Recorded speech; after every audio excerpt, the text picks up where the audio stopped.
로마서 1장 1절에서 4절 말씀 봅니다. 로마서 1장 1절에서 4절 말씀. 예수의 그리스도의 종 바울은 사도로 부르심 받아 하나님의 복음을 위하여 택정함을 입었으니 이 복음은 하나님의 선지자들을 통하여 그의 아들에 관하여 성경에 미리 약속하신 것이라. 그의 아들에 관하여 말하면 육신으로는 다윗을 통해서 나셨고 성결의 영으로는 죽은 자들 가운데서 부활하사 능력으로 하나님의 아들로 선포되셨으니 곧 우리 주 예수 그리스도시니라. 아멘. 선포합니다. 하나님은 살아계십니다. 하나님은 살아계십니다. 오늘은 10월 27일 전국의 교회가 이제 서울에 모여서 이제 기도하고 회개하는 그런 날로 정해진 날입니다. 그래서 우리가 마음적으로 또 이제 오늘 유튜브로도 아마 방송이 되어질 거예요. 관심 있는 분들은 한 번씩 보시면서 이 나라를 위해서 다시 한번 기도해보는 그런 시간들이 될 수 있기를 간절히 소망해 봅니다. 어떻게 보면 나라가 또 좋은 나라가 돼야 또 우리의 삶이 윤택해진다는 것을 다시 한번 경험하게 되는 이 시대를 우리가 살아가고 있습니다. 그래서 우리는 나라를 위해서 기도하는 자들이고 또 그 나라의 모든 것을 위해서 살아가는 우리의 모습들이면서 또한 하나님의 나라를 위해서 살아가는 우리는 이중적인 모습들을 가지고 살아가는 존재들입니다. 자, 복음이라는 건 뭡니까? 복음. 다시 한번 오늘 우리가 이 시간에 복음에 대해서 살펴보는데요. 복음은 하나님이 살아계십니다. 또 한편으로는 하나님의 복음을 해서 택정함을 받았던 나의 모습을 우리는 다시 한번 기억해 보셔야 된다는 거죠. 복음이라는 것은 한마디로 요약하면 하나님은 살아계신다는 거예요. 하나님은 살아계신다. 그 하나님의 살아계심의 정체가 무엇으로 우리에게 나타나셨냐면 예수의 그리스도의 모습으로 우리에게 다가오셨다는 겁니다. 예수의 그리스도의 모습을 보시면서 하나님이 살아계심을 우리는 알게 된다는 거죠. 그래서 말씀이 육신되어 우리 가운데 거하심에 은혜와 진리가 충만하더라. 성경은 이렇게 요약을 하고 있잖아요. 복음이라는 것은 여러 가지로 우리가 표현할 수 있겠지만 그 한 가지는 하나님이 살아계신다는 거예요. 하나님은 살아계신다. 하나님의 자녀로 부르심을 받은 우리의 정체성은 뭐냐? 이 복음을 위해서 택정을 받았다는 것. 우리는 다시 한번 이것을 기억하자는 겁니다.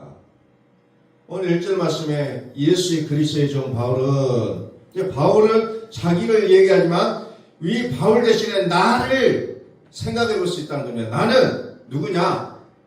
하나님의 복음을 위해 택정함을 입었다는 거예요. 이게 나의 정체성이에요. 과거에는 어떤 정의를 내리고 살아왔을지 모르지만 지금 하나님의 부르심을 받은 지금 현재의 나의 모습은 하나님의 복음을 위해서 우리는 하나님의 부르심을 입었다는 겁니다. 그러면서 이 복음이 뭐냐고 쭉 설명하는데 그 복음이 하나님의 아들이잖아요. 하나님의 아들은 누구냐? 육신으로는 다윗의 혈통에서 나셨고 성결의 영으로는 죽은 자들 가운데서 부활하사 능력을 하나님의 아들로 선포됐다라고 이렇게 표현하면서 그것을 뭘 얘기합니까? 우리 주 예수 그리스도라고 표현하고 있잖아요. 많은 이들이 믿음의 눈으로 보자면 예수 그리스도는 그냥 다윗의 혈통이다. 유대인이다. 이렇게 이것만 보게 된다는 거죠. 그러나 믿음 있는 자들을 봤을 때는 어떤 분입니까? 죽은 자들 가운데서 부활하사 능력으로 하나님의 아들로 보게 된다는 거죠. 그래서 믿음의 눈으로 보는 자와 육신의 눈으로 보는 자는 다르다는 겁니다. 이것은 예수님이 이 땅에 오셔서 살아계실 그때도 마찬가지였어요. 유대인들의 눈에는 뭐예요? 그냥 선지자 중에 하나로 봤다는 거예요. 그래서 선지자가 다윗의 왕권을 우리에게 재현시켜줄까라는 기대를 가지고 있었는데 그게 아니기 때문에 예수를 십자가에 못 박는 그런 엄청난 일을 벌이게 된 겁니다. 그러나 그들 중에 예수님을 믿음으로 바라본 자들에게는 이제 어떻게 됩니까? 예수 그리스도라고 그를 부르기 시작했다는 거죠. 그 하나님의 아들의 복음, 그 복음이 오늘 나를 이 땅에 서게 한다는 겁니다. 그 복음이 나를 이렇게 세워주는 거예요. 많은 사람들이 말은 하잖아요. 많은 사람이 노래는 부르지만은 그러나 그것을 믿지는 않는다는 거예요. 얼마만큼 이 시대에 예수의 그리스도를 하나님의 아들로 보고 있느냐. 그 하나님의 아들의 복음이 뭡니까? 오늘 보니까 우리를 무엇입니까? 해방시켰다는 표현을 합니다. 로마서 8장 1절에서 그리스도 예수 안에 있는 자는 결코 정죄함이 없나니. 우리는 세상을 살아가면서 어떻게 보면 늘 자기 스스로가 자기를 가둬놓고 삽니다. 죄책감에 가둬놓기도 하고 어떤 능력 안에 가둬놓기도 하지만 예수 그리스도 안에 있는 자는 결코 정죄함이 없나니 이는 그리스도 예수 안에 있는 생명의 성령으로 죄와 사망의 벌써 너를 해방하였습니다. 여기서 우리의 정해진 한계가 확장되어지는 것을 우리는 보게 된다는 겁니다. 나는 할 수가 없어요. 그러나 나를 죄와 사망의 법에서 해방시켜 주신 예수의 그리스도로 말미암아 어때요? 우리는 나의 어떤 능력의 한계치가 확장이 되어진다는 겁니다. 우리는 자꾸 자기 자신을 안으로 좁게 만들어가고 있는데 그리스도 예수 안에 있는 자는 그 능력의 한계치가 점점 커진다는 거죠. 그래서 예수님께서도 실제적으로 뭐라 합니까? 내가 너희를 떠나야 너희는 더 큰 일을 할 것이라고 말씀하시는 거예요.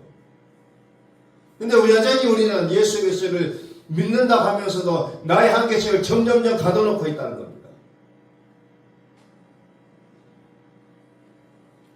하나님은 하신다는 거예요. 이게 믿음이잖아요. 이는 능으로도 되지 않고 힘으로도 되지 않지만 오직 하나님의 신으로는 된다는 거예요. 이게 이스라엘 선지자들이 선포했던 말씀이잖아요. 하나님의 신으로는 가능하다는 거예요. 사도 바울도 뭐라 합니까?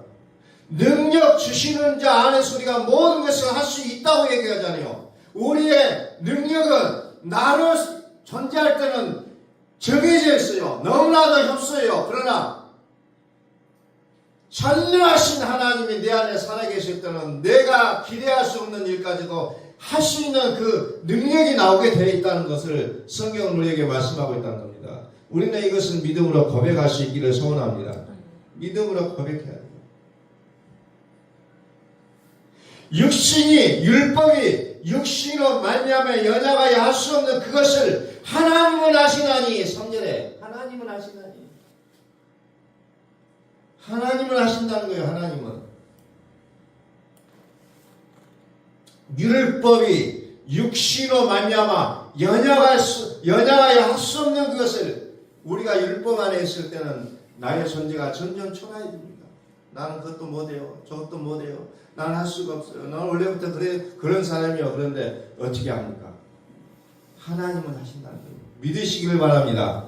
하나님은 하신다는 거예요. 내가 하는 것이 아니고 하나님이 하신다는 거예요. 이게 복음입니다. 지금까지는 내가 하려고 했다는 거죠. 자꾸 내가 하려고 하니까 뭐든지 그냥 그 한계에 부딪힌다는 거죠.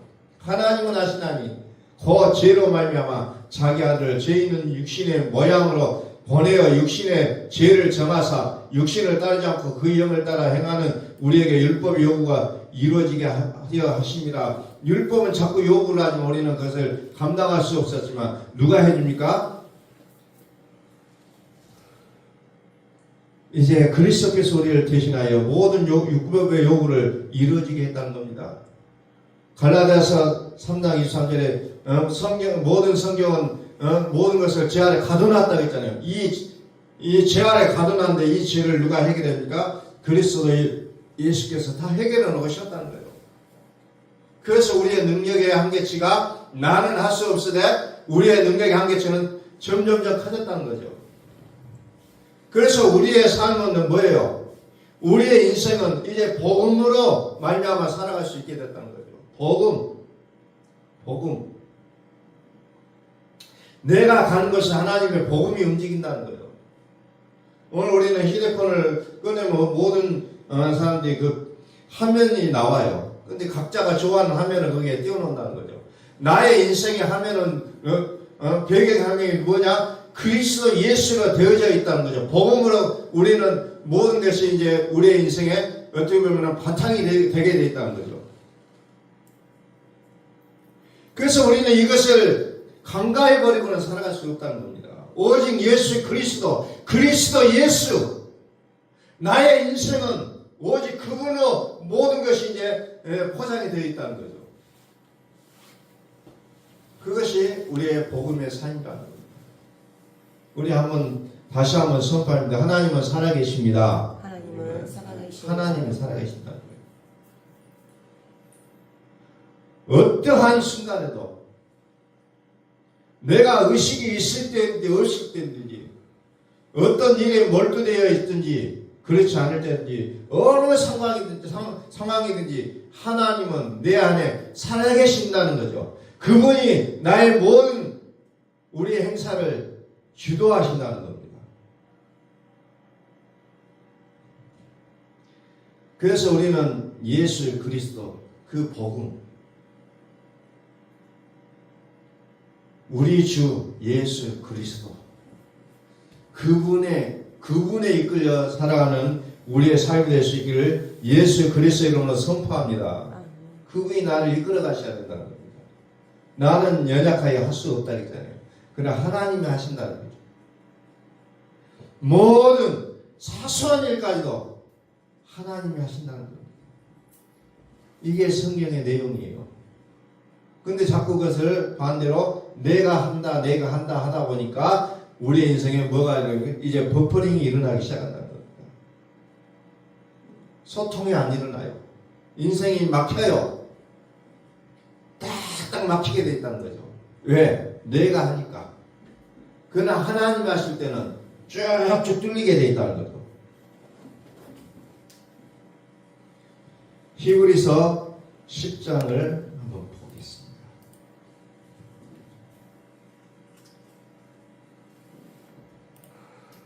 히브리서 10장 16절 주께서 이르시되 그날 후로는 그들과 맺을 언약이 이것이라 하시고 내 법을 그들의 마음에 두고 그들의 생각에 기록하리라 하신 후에 그래서 율법은 돌판에 기록했고 문서로 남겨놨지만 이제 그리스도 예수께서 우리에게 새겨놓으신 법이 뭡니까? 우리의 마음에 두겠다. 우리의 생각에 기록하겠다는 거죠. 이게 구약과 신약의 다른 점입니다. 17절 또 그들의 죄와 그들의 불법을 내가 다시 기억하지 아니하리라 하셨으니 이것들을 사하셨은즉 다시 죄를 위하여 제사 될 것이 없느니라. 죄를 기억하지 않는다. 그러면서 다시 죄를 위하여 제사 될 것이 없다 라고 얘기하는데 우리는 뭐예요? 자꾸 죄를 기억합니다. 이게 인간이에요. 이게 율법입니다. 율법의 기능은 죄를 기억하는 것이 율법의 기능이고 복음의 기능은 죄를 기억하지 않는 거예요. 그런데 우리 인간은 어때요? 자꾸 죄를 기억하게 합니다. 그리고 다시 죄를 위하여 제사를 드리고 있는 모습을 우리는 목격하게 된다는 겁니다. 복음을 믿는 자는 다시 죄를 위하여 제사 드릴 것이 없다는 거죠. 그래서 우리는 예수 그리스도의 이름으로 이제 우리는 모든 죄를 이기게 되어 있다는 겁니다. 다시는 그것을 기억하지 않게 한다는 거예요. 이게 율법과 복음의 완전히 다른 모습이잖아요. 지금도 사람은 계속해서 죄를 지적하고 기억하게 하잖아요. 우리 인생의 모든 산의 패턴이 그런 모양인 것 같아요. 그러나 하나님은 다시는 기억하지 않겠다는 거예요.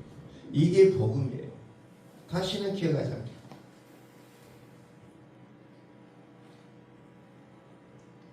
자, 요한복음 14장 16절. 내가 아버지께 구하겠으니 그가 또 다른 보혜사를 너희에게 주사 영원토록 너희와 함께 있게 하리니 그는 진리의 영이라 세상은 능히 그를 받지 못하나니 이는 그를 보지도 못하고 알지도 못합니다. 그러나 너희는 그를 아나니 그는 너희와 함께 거하시며 또 너희 속에 계시겠습니다. 아멘. 예수님께서 십자가를 지시기 전에 또 다른 보혜사를 너에게 보내주겠다. 그 보혜사는 뭐냐면 너희와 함께 살겠다는 거예요. 이게 복음이고 이게 축복이라는 겁니다. 그래서 그분의 이름을 다른 말로 뭐냐? 진리의 영이다. 진리의 영이라고 얘기하잖아요. 진리의 영이다. 세상은 그를 받지 못해요. 그러니까 지금도 교회는 다니고 예수를 믿는다고 하지만 또 다른 보혜사를 받지 못해요. 그걸 받지 못하는 거죠. 보지도 못하고 알지도 못하는. 그러나 그것을 아는 자는 소수라는 겁니다.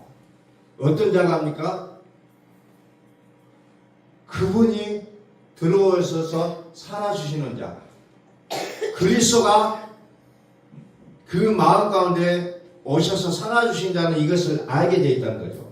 그러나 그것을 세상은 받지 못한다는 겁니다. 이게 너무너무 달라요. 너무너무. 모양은 같지만 모양은 성경책 들고 찬양하고 예배당을 출입하고 다니지만 그러나 아직도 그리스도가 살아주시지 않는다는 거죠. 그래서 사도 바울은 너희 안에 그리스도가 계시게 하기를 기도하고 있잖아요. 오늘 살아계신 하나님, 그 살아계신 그리스도가 오늘 우리 마음 가운데 살아주시기를 예수 그리스도의 이름으로 선포합니다. 이것만이 우리가 이 험한 세상을 이겨갈 수 있는 유일한 길이라는 겁니다. 그분이 오셔서 살아주셔야 된다는 거죠. 그래서 성경은 창세기부터 요한계시록 이르기까지 뭐합니까? 내가 너희 안에 살아주시겠다. 내가 너희 안에 살아주겠다. 이게 약속이라는 거죠. 그래서 요한계시록 21장, 22장은 어때요? 그들과 함께 거하겠다고 나오고 있잖아요. 이게 복음이요. 하나님은 살아계신다는 거예요. 이게 복음이라는 겁니다.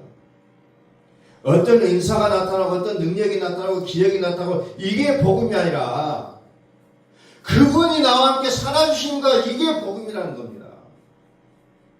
그래서 우리가 지난주에도 마태복음 24장도 쭉 봤어요.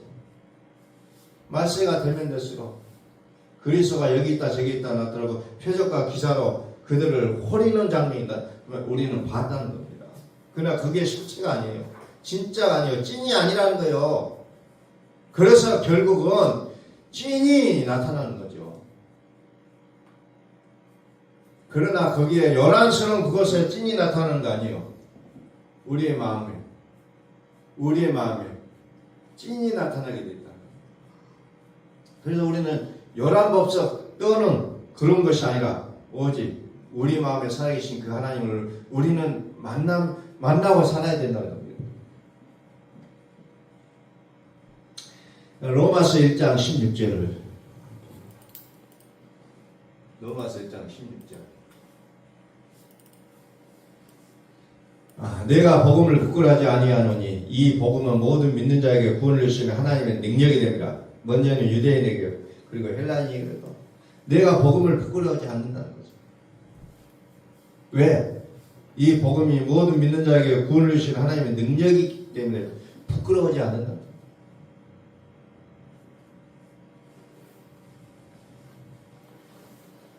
자, 예수님의 제자들이 뭐라고 해야 합니까?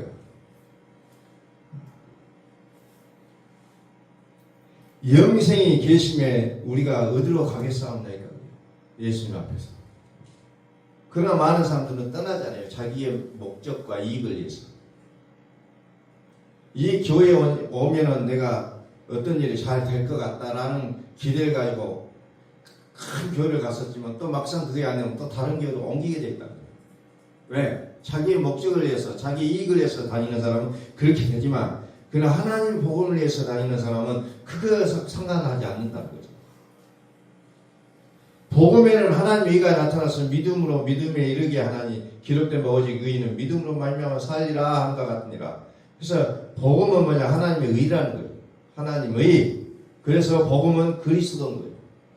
그리스도가 뭐예요? 의라는 거예요. 의. 예수는 나의 범죄 때문에 내어지고 나를 의롭다하게 살아나셨느냐 그랬잖아요. 그게 그리스도예요. 그리스도. 그래서 이 그리스도로 말미암아 산다는 거예요. 근데 세상은 어떻습니까? 18절에 하나님의 진노가 불의로 진리를 막는 사람들의 모든 경건하지 않음과 불의에 대하여 하늘로부터 나타나네. 불의로 진리를 막는 사람들의 모든 경건하지 않음, 불의에 대하여 하늘로부터 나타난다. 이는 하나님을 알만한 것이 그들 속에 보임이라. 하나님께서 이를 그들에게 보이셨느니라. 창세로부터 그의 보이지 않은 것 아니하는 것과 곧 그의 영원하신 능력과 신성이 그가 만드신 만물에 분명히 보여 알려 하셨나니 그러므로 그들이 핑계하지 못할지라. 나는 하나님을 몰랐다. 그 핑계할 수 없다는 거예요. 왜? 하나님은 모든 만물을 통해서 하나님의 살아계심을 보여주고 있다는 겁니다. 그러나 사람들은 하나님을 알면서도 어떻게 합니까? 하나님을 영화롭게도 아니하며 감사하지도 아니고 오히려 그 생각이 허망하여지며 미련한 마음이 어두워졌다라고 표현하고 있어요. 감명가시로 하나님을 안다고 하면서도 하나님을 부인하는 일들이 수없이 나타나게 되어 있다는 겁니다. 그래서 오늘 우리는 뭐합니까? 결국은 어찌 보면은 나와의 어떤 씨름의 모습으로 살아가게 됐던 거예요. 예, 요즘 운동하는 선수들, 요즘 프로야구가 한참 이제 마지막 이제 데뷔를 장식하고 있는 마지막 경기를 이제 하고 있는데, 거기에서 어떤 그 요즘 두각을 나타내는 선수가 하는 말이 그래요. 옛날에는 어떤 누구가 경쟁자였는데 결국 지금에 와서 보니까 경쟁자는 나였다고 고백하고 있다는 겁니다. 오늘 나의 믿음의 씨름은 밖에 있는 세력과의 싸움이 아니라 내 안의 세력과의 싸움이라는 거죠. 내 앞에 있는 상대방과의 싸움이 아니고 내 안의 씨름이라는 겁니다. 혈과 육에 대한 씨름이 아니라 영들에 대한 씨름이라는 거예요. 오늘 때로는 얘기합니다. 나는 누구 때문에 교회를 못 다니겠고 누구 때문에 신앙생활을 못 하겠다. 수없는 사람들이 이런 표현을 한다는 거죠. 그러나 하나님 앞에서는 그게 이유가 되는 것이 아니라 내 안에 있는 영들과의 싸움이라는 거죠. 그 영들과의 싸움에서 이기려면 어떻게 해야 됩니까? 그리스도께서 내 안에 살아주셔야 내가 그 영들과의 싸움에서 이길 수 있다는 거예요. 근데 내가 인생에 내가 주체가 돼서 살아가려고 하니까 자꾸 우리는 쓰러질 수밖에 없다는 겁니다. 그래서 이 그리스도를 왜 모르느냐? 하나님 이 그리스도를 비밀로 뒀기 때문에 누구나 다 알지가 못한다는 거죠. 내가 그리스도를 알겠다면 나는 정말 하나님의 직분을 입은 사람이구나 하고 우리는 감사하고 매일매일을 그분께 감사하며 살아가야 된다는 거죠. 하나님은 그것을 비밀로 뒀다는 거예요. 이 비밀이 뭐냐? 너희 안에 계신 그리스도시니 곧 영광의 소망이라. 골로새 1장 27절에서 이렇게 말씀하고 있다는 거예요. 비밀이에요, 비밀. 그럼 누구나 다 알 수 있는 게 아니에요, 비밀은. 가장 가까운 사람. 그 가장 가까운 사람이 누구냐? 내가 됐다는 것이 얼마나 영광스러운 일이에요.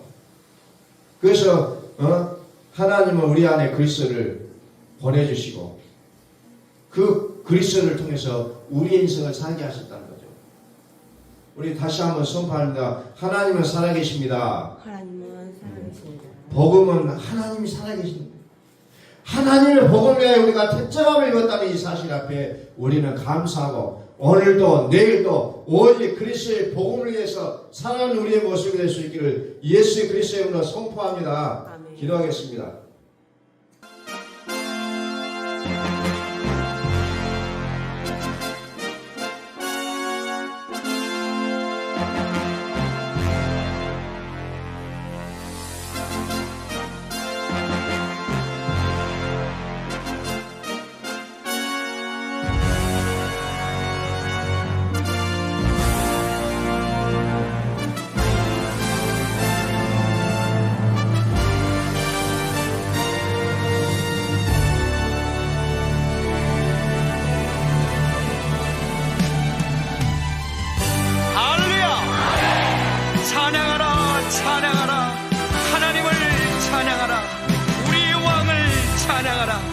하나님은 온 땅의 왕이 되시며 열방을 치리하시니 그 이름을 선포합시다. 지존하신 주님 이름 앞에 무릎 꿇고 다 경배해. 거룩하신 주님 보좌 앞에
우리 모두 함께 예수 그리스도를 고백합시다.